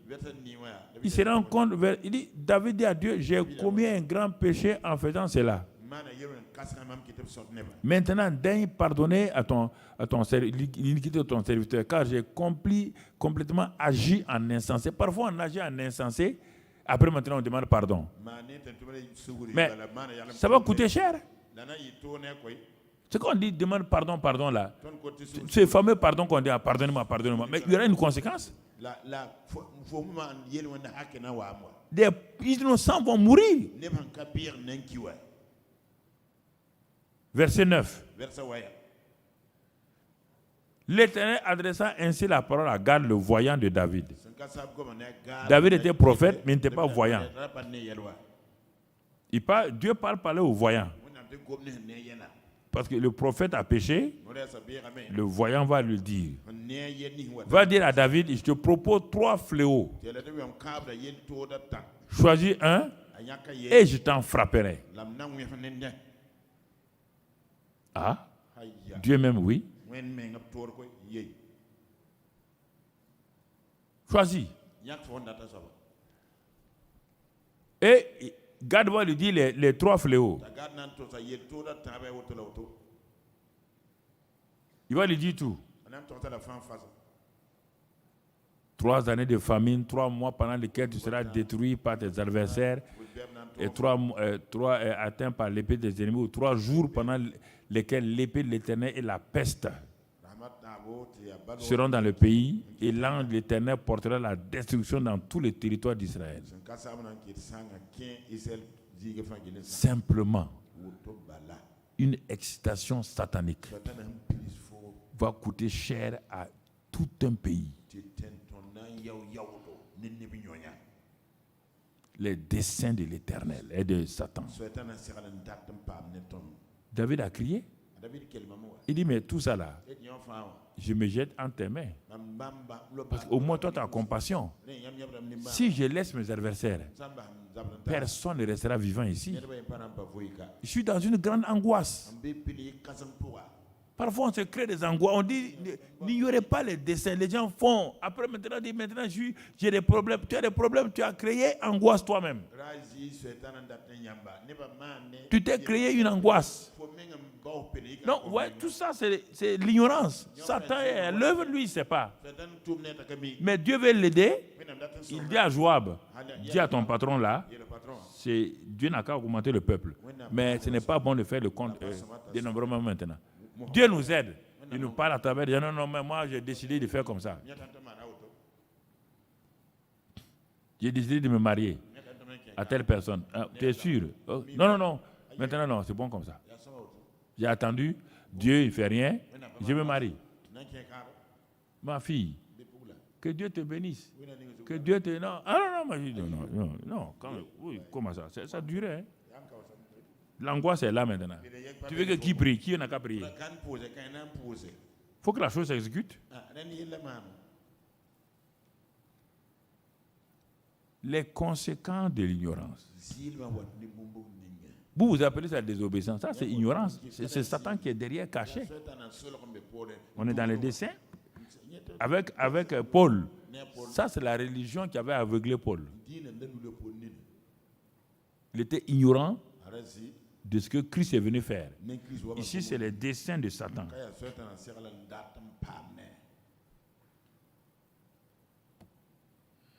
2 Samuel 6. 2 Samuel 6.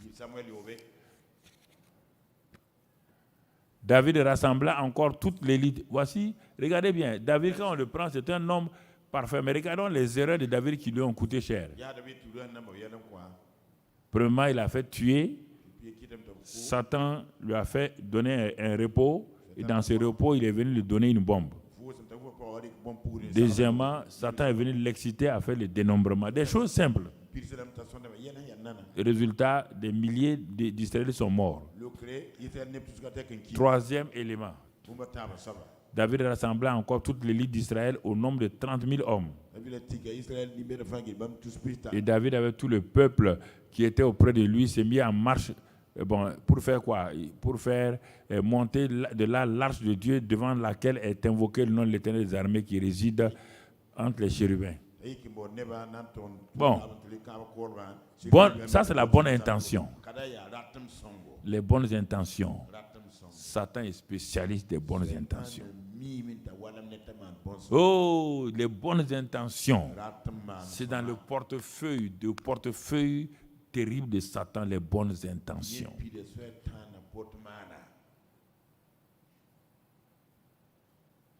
La parole de Dieu est là, David. Il va ignorer, rejeter la parole, comme dans Osée 4, 6, on a dit. Dieu dit que l'arche doit être tout le temps portée par les Lévites, en particulier les Kéatites,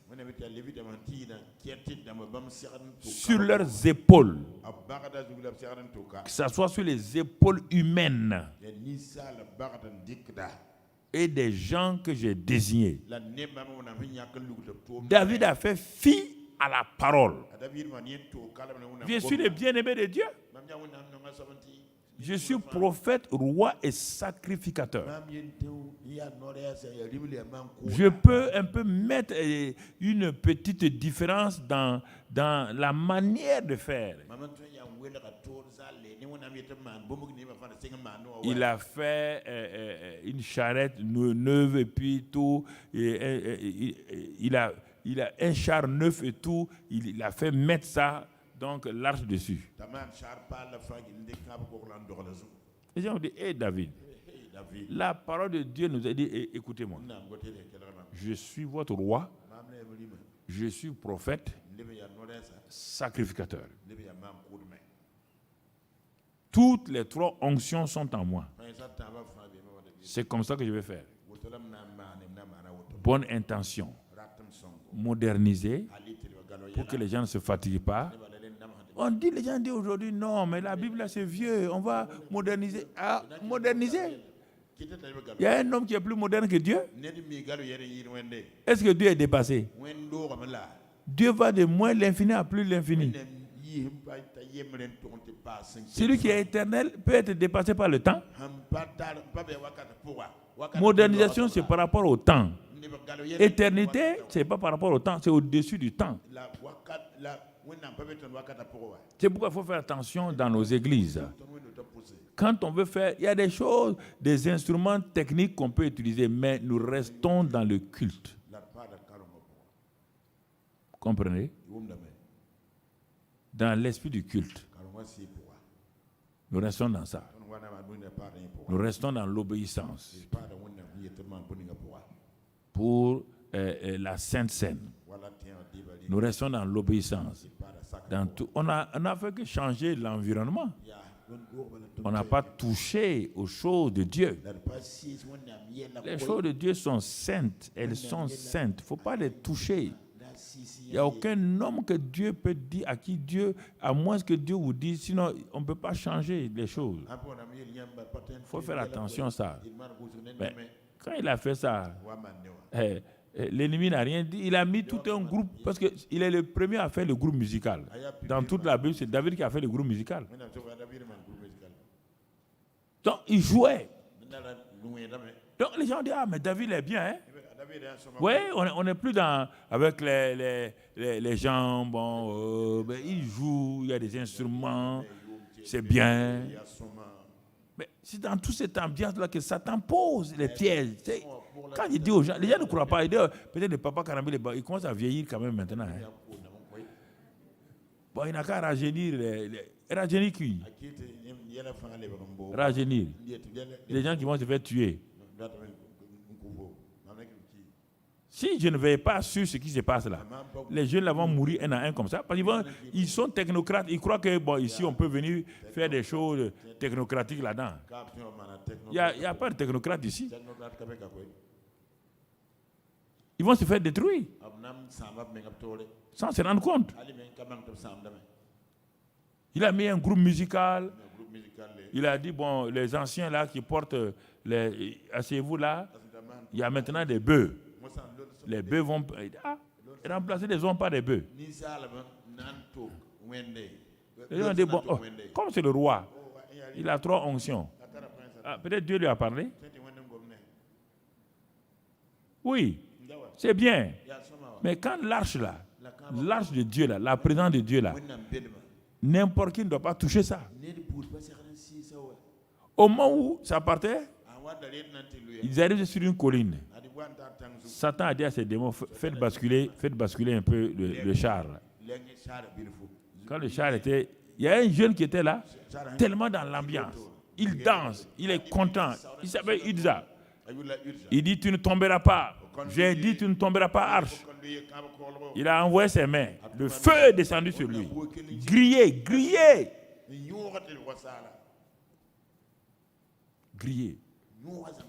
Dieu le frappa.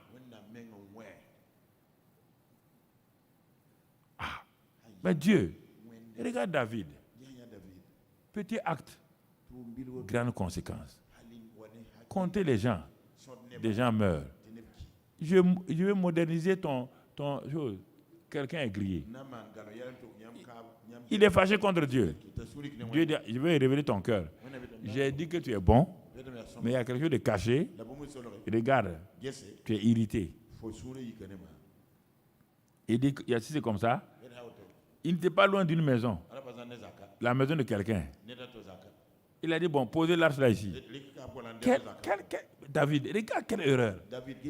L'arche doit être portée par des Lévites. Et ce monsieur-là est un simple citoyen. Tu es tellement fâché contre Dieu et que tu prends l'arche de Dieu, allez le mettre dans la maison de Abinadab, Obed-Edom, de Gath, ou bien de Gath. Le nom Gath là, qui vient de Gath? Hein?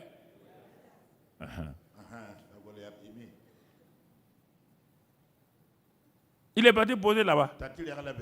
Parfois, vous êtes fâché contre Dieu. Dieu n'a pas fait ça. Vous ne voulez plus venir à l'église. Dieu dit, ok, il ne faut pas venir à l'église même. Il ne faut même plus venir à l'église. C'est pas, ça me dit, tu veux que ça me dise quoi? Ça ne me dit rien à moi. Vous fâchez contre Dieu. Vous voulez que ça fasse à quoi? Toi, tu peux te fâcher en envoyant un caillou. Tu t'envoies le caillou revient où? Il ne faut pas être insensé. Hein? Il faut faire attention à ces choses que vous provoquez des choses contre vous-même. Alors ma fille, pourquoi je ne te vois plus à l'église? Hein?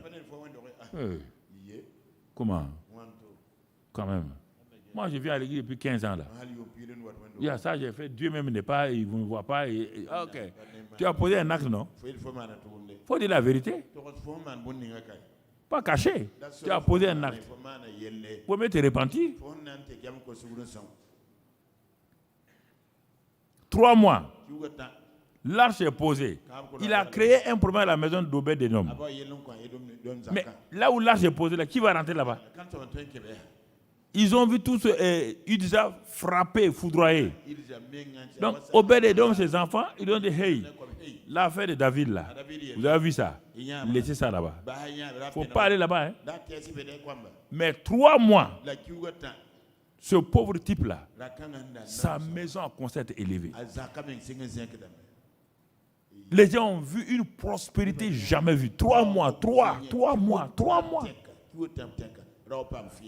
Les gens sont allés dire à David, tu as remplacé Saül, non? Ton remplaçant est là. Il s'appelle Obed-Édom. Puisque la présence de Dieu est avec lui, oui ou non? Vous voulez que Dieu élève qui? Est-ce que la présence de Dieu est avec David encore? C'est où? C'est dans la maison d'Obed-Édom.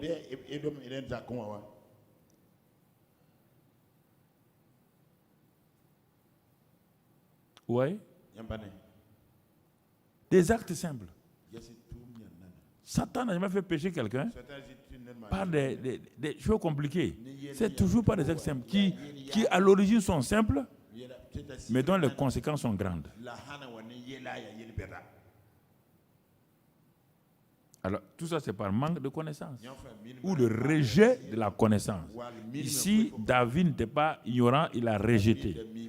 Puisque quand il va refaire prendre l'arche là, il dit, la première fois j'ai péché en ne faisant pas appel aux gens. Maintenant, c'est les Lévites qui doivent porter. Il a appelé les Lévites de se sanctifier. Et quand ils ont pris l'arche est rentrée à Jérusalem.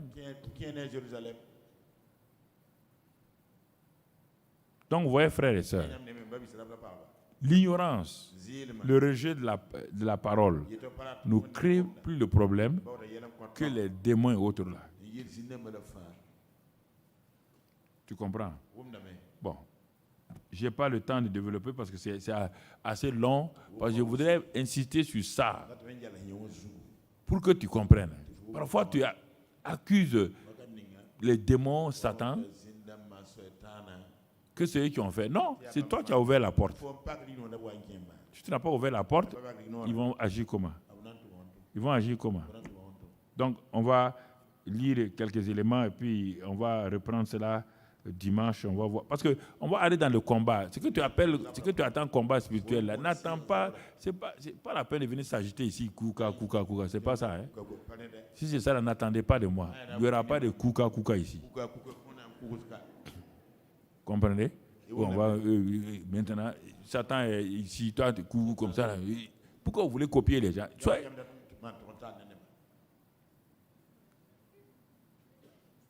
Vous voulez copier tout le temps les gens? Les gens sont dans l'ignorance et vous voulez les copier. Tu as vu qui dans la Bible combattre les démons en faisant des gestes kouka, foufa, Tu as vu ça qui? Tu as vu qui dans la Bible? Tu vois les gens parce que c'est bien. Mais non, apparemment c'est bien de voir toute une église en train. C'est bien, ça fait bien. C'est quand on filme ça, ils sont en train de faire des combats. Mais le gars il fait comme ça, il dit mais pourquoi on fait même comme ça? Dans sa tête il a dit mais les pasteurs ne savent pas qu'on se fatigue les bras.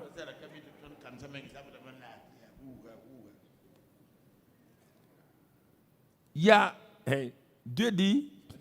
Il y a un certain temps d'ignorance que Dieu accepte. C'est ça qu'il a dit dans Acte 17. Là. Il y a un certain temps d'ignorance que Dieu accepte. L'ignorance, disons, innocente, là. Comme les enfants et tout ça, là. Comme les enfants. Bon, Dieu nous protège lui-même. Mais à un moment donné, Dieu dit, il dit sans tenir compte des temps d'ignorance, maintenant, il annonce maintenant. Il y a un maintenant où Dieu te dit, il ne peut plus accepter l'ignorance. Tu dois passer à la connaissance. Si tu refuses ça, tu seras dépouillé, rejeté. Ces messages-là ne font pas plaisir à ta chair. Mais écoute-moi. Nous avons créé trop de problèmes à nos familles, à nos enfants à cause de ces choses-là. Tu as vu? David sera dans la nouvelle Jérusalem. Mais regarde ce qu'il a créé. Il n'a jamais eu de paix dans sa famille. Jusqu'à sa mort. Après sa mort encore, ses enfants ont continué à se tuer.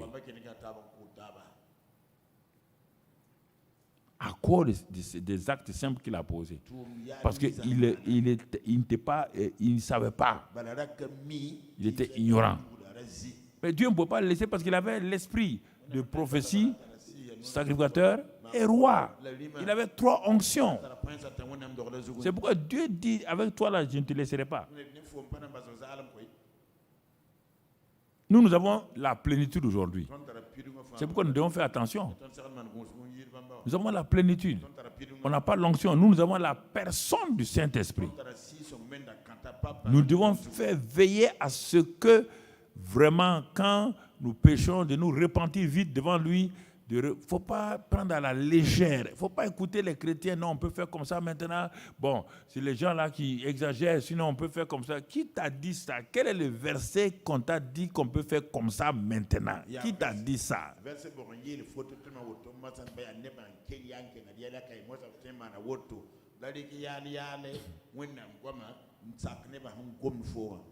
Que c'est les gens qui ont inventé. Sinon, les pasteurs peuvent avoir 4 femmes, 5 femmes. Un pasteur qui a 4 femmes, il s'est créé un problème. Il s'est créé un problème. Tu auras des combats dans ta maison permanemment. 4 femmes pour un homme.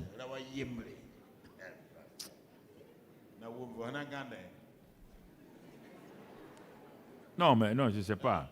Les gens, ils inventent des histoires comme ça. Bon, il est déjà tard, donc je voudrais dire que l'ignorance par rapport à la vie de l'esprit fait que tu ne peux pas entrer dans la victoire. Ça, c'est simplement ignorant contre les desseins de Satan. Maintenant, il y a la vie, le Saint-Esprit lui-même, la vie de l'esprit. On a vu ça pendant un bon bout de temps en novembre, décembre, là, depuis septembre. Oui, je lis un sur le verset. Pour ce qui concerne les dons, ils ont mis dons, c'est lui second. Non, on dit pour concernant les spirituels, les pneumatikos. Je ne veux pas, frère, que vous soyez dans l'ignorance. Bon, maintenant, regardez. Ignorance générale. Ignorer les desseins de Satan. Ignorer la vie de l'esprit. Notre vie chrétienne, ça va donner quoi? Réfléchis toi-même. Regarde, c'est pourquoi tu es comme ça, yare dans l'église. Regarde. Tu es dans quoi? Concernant les pneumatikos, la vie de l'esprit, tu es ignorant. Concernant les desseins de l'ennemi, tu es ignorant. Et tu as l'ignorance générale. C'est-à-dire que l'ignorance générale qui concerne la vie chrétienne. Et toi, tu es dans la tradition, la religion. Mais regardons, en restant seulement ici, regarde bien, assois-toi et regarde. C'est pourquoi tu vois rarement de victoire. La plupart des chrétiens vivent simplement sous la grâce de ce que Dieu a dit qu'il fait descendre la pluie sur les bons et les méchants. Il y a les bénédictions générales de Dieu qu'on appelle le soleil, sur le plan naturel, la pluie. Il dit que quand le méchant a son champ, le bon a son champ, quand lui il fait pleuvoir, les deux champs ont bénédiction. Quand le soleil se lève, il se lève sur une ville méchante, il se lève sur une bonne ville.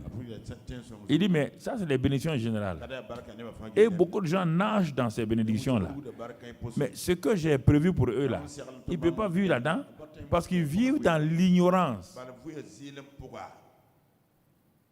Alors beaucoup de gens chrétiens vivent dans la bénédiction générale de Dieu. Vous comprenez?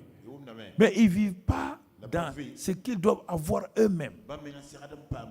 À cause de l'ignorance qui est en eux. Un pasteur peut prendre une église pendant 15-20 ans. Oui, quand il chasse, il confond chasser les démons. Chasser les démons au nom de Jésus, ce n'est pas toi. Non. Non. Quiconque invoque le nom de Jésus, quiconque invoque son nom là, il ne faut pas considérer ça. Tu vois ces trois éléments. Je vais m'arrêter là. Parce qu'on a la vie de l'esprit là. Bon, je voulais revenir sur ça, mais on va reprendre tout ça. Tant qu'on ne va pas enlever l'ignorance là, mon frère, pour fonctionner parfaitement, donc dans les voies de Dieu, fonctionner et avoir un combat spirituel victorieux sur la chair,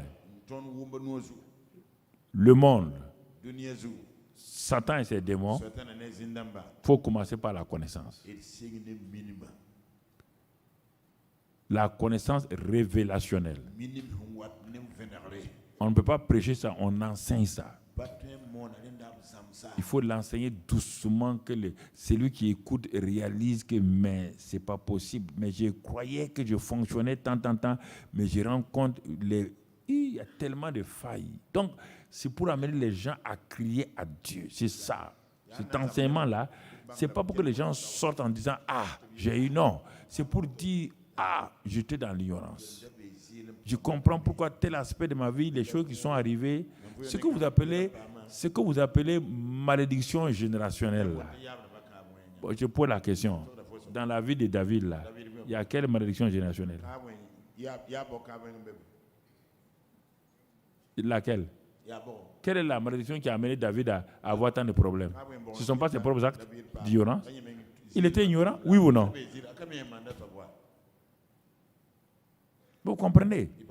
Bon, les gens vont vous manipuler. Bon, c'est comme si c'était un fait, malédiction générationnelle. Vous ne pouvez rien contre ça. Non. Non, c'est bon, c'est du fatalisme. Non. Il n'y a pas de fatalisme dans le christianisme. Il n'y a pas de fatalisme dans le christianisme. Le fatalisme dans la religion, pas dans le christianisme. Si vous voulez vous dégager de votre responsabilité, Dieu vous regardera et vous n'allez jamais réussir. Tu as posé un acte. David, tu as posé un acte. Gad vient, tu as posé un acte. Voici les trois fléaux. Le prophète vient, Nathan. Ce que tu as fait à Bathsheba, voici ce que Dieu te dit. Paul, tu étais ignorant. Malgré le fait que tu étais judaïque, Dieu le rencontre, il le frappe, le rend aveugle. Et il dit, répands-toi. Il n'y a aucune malédiction générationnelle ici. Aucune. Sinon, Dieu n'allait pas prendre Salomon. Jamais. Donc, vous comprenez?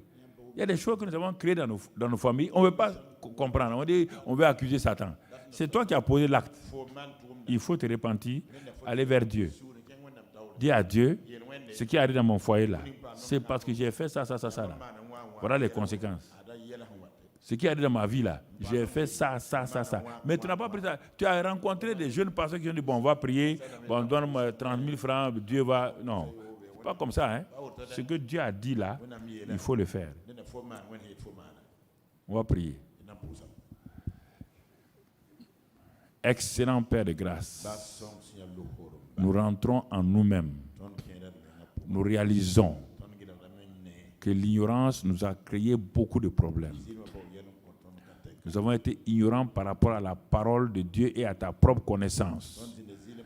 Nous avons été ignorants par rapport au dessein de l'ennemi contre nous. Nous avons laissé l'ennemi nous manipuler, nous séduire. Et nous avons été ignorants aussi très souvent par rapport à la vie de l'esprit. À cause de ça, nous ne pouvons pas opérer merveilleusement selon le Saint-Esprit. Par comment il opère, comment il agit, nous sommes ignorants de tout cela. Père, nous demandons ta grâce. Nous demandons ta miséricorde. Nous demandons que toi-même tu nous éclaires dans cette année du combat, notre combat spirituel victorieux. Tu nous as établis comme des vainqueurs. Tu nous as établis comme des héros. Tu nous as établis comme des conquérants. Mais nous ne voulons pas arriver à la fin dans la défaite. Nous voulons arriver plus que vainqueurs. Nous voulons arriver, Seigneur, avec la victoire qui glorifie ton nom.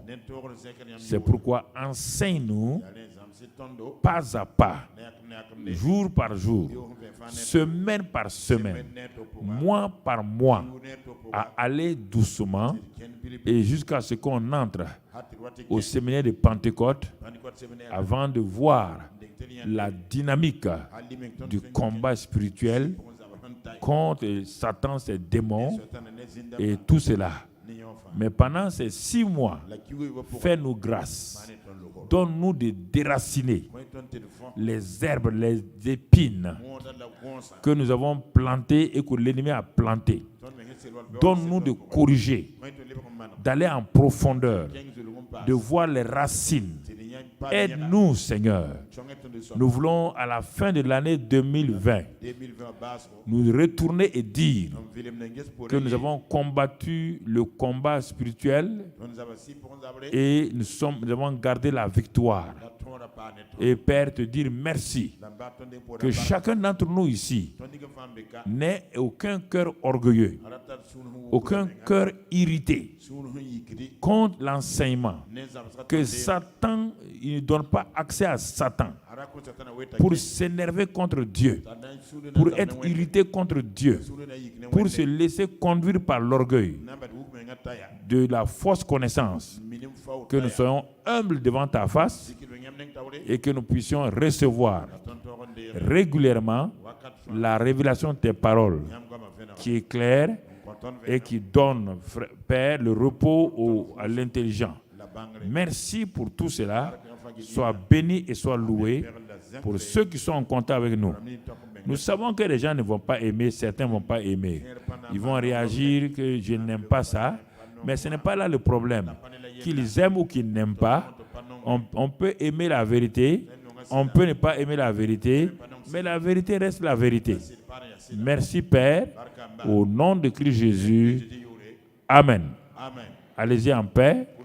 Que la grâce de Dieu soit sur vous.